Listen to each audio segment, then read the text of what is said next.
नमस्कार, आप देख रहे हैं अपना बिहार। आपके साथ मैं हूं अलीम अतहर। केंद्रीय इस्पात मंत्री आरसीपी सिंह 7 जुलाई के बाद भी क्या मंत्री बने रहेंगे? क्या मंत्री पद से हटाने को लेकर जेडीयू कोई पत्र लिखेगी के सवाल पर जेडीयू संसदीय बोर्ड के अध्यक्ष उपेंद्र कुशवाहा ने बयान दिया है। उन्होंने कहा कि मुझे नहीं लगता है कि जेडीयू को कोई पत्र लिखने की जरूरत पड़ेगी। आरसीपी सिंह में इतनी बुद्धिमानता बची हुई है कि वो खुद डिसीजन ले लेंगे। 7 जुलाई के बाद आरसीपी सिंह किसी भी सदन के सदस्य नहीं रहेंगे। बिहार में जब एनडीए की सरकार बनी थी तो मुकेश सहनी को मंत्रिमंडल से हटाने के लिए बीजेपी ने नीतीश कुमार को पत्र लिखा था और नीतीश कुमार ने मुकेश सहनी को मंत्रिमंडल से हटा दिया था। अब एक नया सवाल ये उठा है कि 7 तारीख को जब आरसीपी सिंह का टर्म पूरा हो जाएगा राज्यसभा का, तो क्या वो केंद्रीय मंत्रिमंडल में रहेंगे? हमारे साथ जेडीयू संसदीय बोर्ड के अध्यक्ष उपेंद्र कुशवाहा मौजूद हैं। सर, मुकेश सहनी का एपिसोड आपको पता होगा, जब आप लोग को पत्र लिखा गया था और आपने कार्रवाई करके उन्हें हटा दिया। अब संसदीय बोर्ड के अध्यक्ष के तौर पर मैं आपसे ये सवाल जानना चाहता हूँ, क्या आरसीपी सिंह 7 तारीख के बाद रहेंगे कि नहीं रहेंगे? क्या उसके पहले आप लोग कोई पत्र लिखने वाले हैं? देखिए, नहीं, हमको नहीं लगता है कि कोई पार्टी की ओर से पत्र लिखने जैसा कुछ करने की ज़रूरत पड़ेगी। अभी जो 5-7 दिन और बचा हुआ है, खुद ही आरसीपी सिंह जी में इतनी बुद्धिमत्ता तो है ही, व्यक्तिगत रूप से मुझको लगता है कि खुद डिसीजन ले लेंगे। लेकिन अगर ऐसी स्थितियां नहीं होती हैं सर, फिर? नहीं, ऐसी स्थिति ऐसा नहीं, हमको नहीं लगता है कि 7 तारीख के बाद भी कोई इस पर एक्शन की जरूरत पड़े।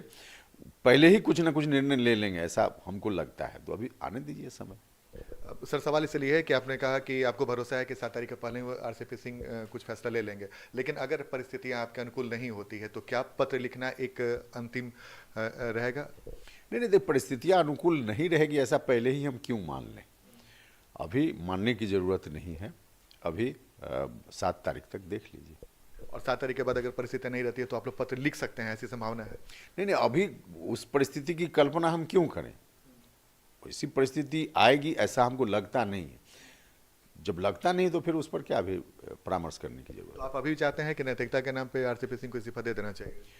हमने पहले भी कहा है और आज भी हम फिर कहेंगे, इतनी बुद्धिमत्ता जरूर उनमें है कि इस मोड़ पे क्या डिसीजन लेना है, इतनी समझ है और उसके आधार पे डिसीजन ले लेंगे वो। तो आरसीपी सिंह में इतनी बुद्धिमत्ता है कि वो डिसीजन ले लेंगे, और डिसीजन का मतलब यही है कि उन्हें केंद्रीय मंत्रिमंडल से इस्तीफा दे देना चाहिए, ऐसा मानना है जेडीयू संसदीय बोर्ड के अध्यक्ष उपेंद्र कुशवाहा का। आनंद अमृतराज, न्यूज 18 नेटवर्क, पटना। तो आरसीपी सिंह में इतनी बुद्धिमानता है कि वो खुद डिसीजन ले लेंगे, ये कहना है जेडीयू संसदीय बोर्ड के अध्यक्ष उपेंद्र कुशवाहा का।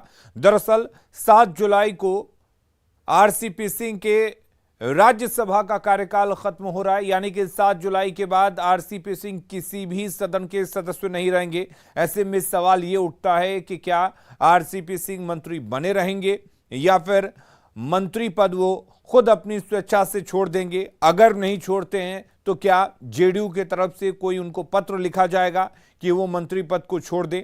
तो 7 जुलाई के बाद क्या कुछ होगा, इस पर अब भी सस्पेंस बना हुआ है। लेकिन इस सस्पेंस के बीच जेडीयू संसदीय बोर्ड के अध्यक्ष उपेंद्र कुशवाहा ने अपनी मंशा बता दी है कि जेडीयू को पत्र लिखने की जरूरत नहीं पड़ेगी। आरसीपी सिंह में इतनी बुद्धिमानता है और वो इसी को देखते हुए डिसीजन ले लेंगे, यानी कि मंत्री पद को स्वेच्छा से छोड़ देंगे, ऐसी जरूरत नहीं पड़ेगी। तो ये बड़ा बयान उपेंद्र कुशवाहा का। इससे पहले भी उपेंद्र कुशवाहा आरसीपी सिंह को लेकर कई तरह की बात कह चुके हैं कि उनको छोड़ देनी चाहिए।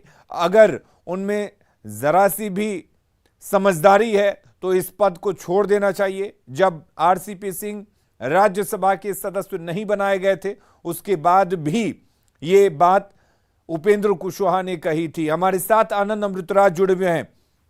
आनंद, ये दूसरी बार है जब उपेंद्र कुशवाहा ने आरसीपी सिंह को लेकर इस तरह का बयान दिया है। कभी समझदारी की बात करते हैं, कभी बुद्धिमानता की बात करते हैं।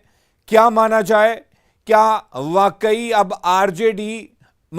जेडीयू जो है वो आरसीपी सिंह से पूरी तरह से किनारा कर लेगी? जेडीयू संसदीय बोर्ड के अध्यक्ष उपेंद्र कुशवाहा और उन्होंने इसके पहले सबसे पहले न्यूज 18 से ये बातचीत करते हुए कहा था कि नैतिकता के नाम पे आरसीपी सिंह को इस्तीफा दे देना चाहिए। लेकिन इस बार एक कदम आगे बढ़ते हुए उन्होंने कहा कि उनमें इतनी बुद्धिमत्ता तो जरूर होगी, इसकी हम आशा करते हैं कि वो अपने पद से इस्तीफा दे देंगे, चूंकि राज्यसभा के अब सदस्य नहीं रहे। और सबसे महत्वपूर्ण बात उन्होंने कहा कि हमें कोई एक्शन लेने की जरूरत नहीं पड़ेगी, हमें कोई पत्र लिखने की जरूरत नहीं पड़ेगी, इतनी हमें उम्मीद है। यानी कि जेडीयू ने पूरी तैयारी कर रखी है, भले ही खुलकर नहीं बोल रहे हो, लेकिन उन्होंने पूरी तैयारी कर रखी है और आरसीपी सिंह के हर हरकत पर नजर रखी जा रही है। और यही वजह है कि 7 तारीख को जब उनका राज्यसभा का टर्म खत्म हो जाएगा, उसके बाद वो मंत्रिमंडल में रहते कि नहीं रहते, ये तो फैसला प्रधानमंत्री को करना है।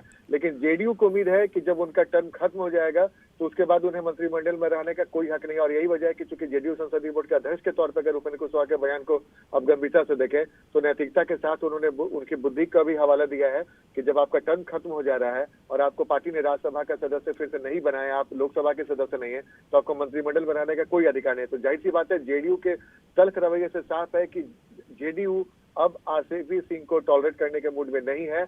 और संसदीय बोर्ड के अध्यक्ष के बयान के तौर पर अगर हम देखें तो उससे साफ साफ संदेश यही जा रहा है। अली, और पटना के राजीव नगर में अवैध कब्जे पर बुलडोजर चल रहा है। राजीव नगर में अतिक्रमण हटा रहे पुलिस पर पथराव हुआ, वहीं मौके पर मौजूद सिटी एसपी पर लोगों ने जानलेवा हमला बोल दिया, जिसमें वे बाल बाल बच गए। सिटी एसपी को गंभीर चोट जरूर आई है और उन्हें अस्पताल ले जाया गया है।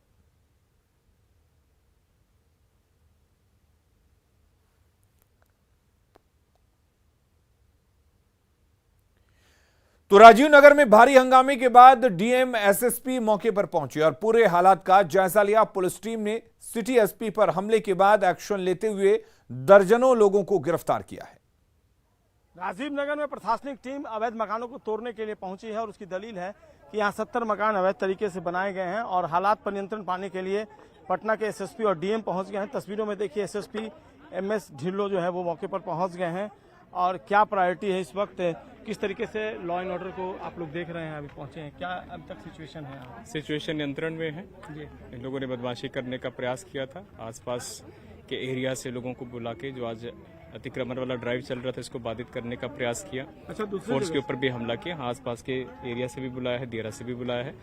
अभी तकरीबन 1 दर्जन लोगों को हम लोगों ने हिरासत में लिया है और अभी काम स्मूथली चल रहा है।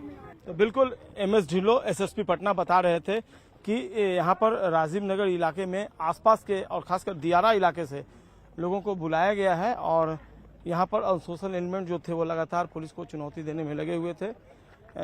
500 फोर्स बता रहे, हालांकि बाद में और बताई गई थी कि संख्या बढ़ाई गई है। 1.5 दर्जन के करीब जो बुलडोजर है वो यहाँ पर लाया गया है। और देखिए पुलिस कर्मियों की तस्वीर यहाँ पर आपको लगातार हम दिखा रहे हैं। काफ़ी संख्या में जो पुलिस फोर्स हैं उनको फिर से बुलाया गया। पहली फोर्स की जो टीम पहुंची थी रात 3 बजे वो यहाँ पर पहुंच गई थी और 3 बजे से लगातार यहाँ पर ड्यूटी दे रही है। और दूसरी टीम बैकअप के लिए अभी से थोड़ी देर पहले पहुंची है। एक पोकलैन भी यहाँ पर मंगाया गया है। और अभी हम बात करते हैं पटना के डीएम से कि क्या उनकी स्ट्रेटेजी है। प्रोग्रेशन है राजीव नगर इलाके में, सिचुएशन पूरी तरह से नियंत्रण में है। शुरुआती दौर में लोगों ने कुछ उपद्रव करने की कोशिश किया है, कुछ असामाजिक तत्व पहुंच करके, जिसमें हमारे 2 जवान को चोट आई है और सिटी एसपी को हल्की चोट आई है चेहरे पर और हाथ में। उसके बाद हम और एसएसपी साहब पहुंचे हैं यहाँ और स्थिति को पूरी तरह से नियंत्रण में लिया गया है। लोगों को खदेड़ दिया गया है। 1 दर्जन से अधिक लोगों की अरेस्टिंग की गई है और बाकी लोगों का भी हम लोग वीडियो फुटेज के आधार पर चिन्हित कर रहे हैं और उनकी अरेस्टिंग हम लोग करेंगे। बिल्डिंग्स इसमें कम है, लगभग 90 स्ट्रक्चर है हम लोगों का और 40 एकड़ हम लोग अभी आज ले रहे हैं कब्जे में। पहले 20 एकड़ का था और उसके बाद 20 एकड़ और हम लोग कर रहे हैं। अभियान चलेगा ये जब तक पूरी तरह से हम लोग तोड़ करके अपने कब्जे में नहीं ले लेंगे तब तक कंटिन्यूअस अभियान चलेगा और हम लोग भी यहीं कैंप कर रहे हैं। Thank you. तो बिल्कुल जिलाधिकारी पटना चंद्रशेखर सिंह ने सारी बातें स्पष्ट कर दी हैं। भू माफियाओं का यहाँ पर इन्वॉल्वमेंट सामने आया है। पैरेलल जो है एडमिनिस्ट्रेशन जो यहाँ चल रहा था, बाजाब्ता मोटेशन, दाखिल खारिज सारी चीज़ें चल रही थी। 1 दर्जन लोगों को गिरफ्तार कर लिया गया है और 40 एकड़ जमीन आज एडमिनिस्ट्रेशन जो है वो अपने कब्जे में लेगा। सारे जिलाधिकारी यहाँ पर अब कैंप करने लगे थे। निश्चित तौर पर अब एक और बड़ा दावा पटना डीएम द्वारा कि जो भी इनके कागजात हैं, जिन लोगों के मकान आज तोड़े जा रहे हैं, वो उनके पेपर जो है वो इलीगल हैं, यानी वैध कागजात नहीं है।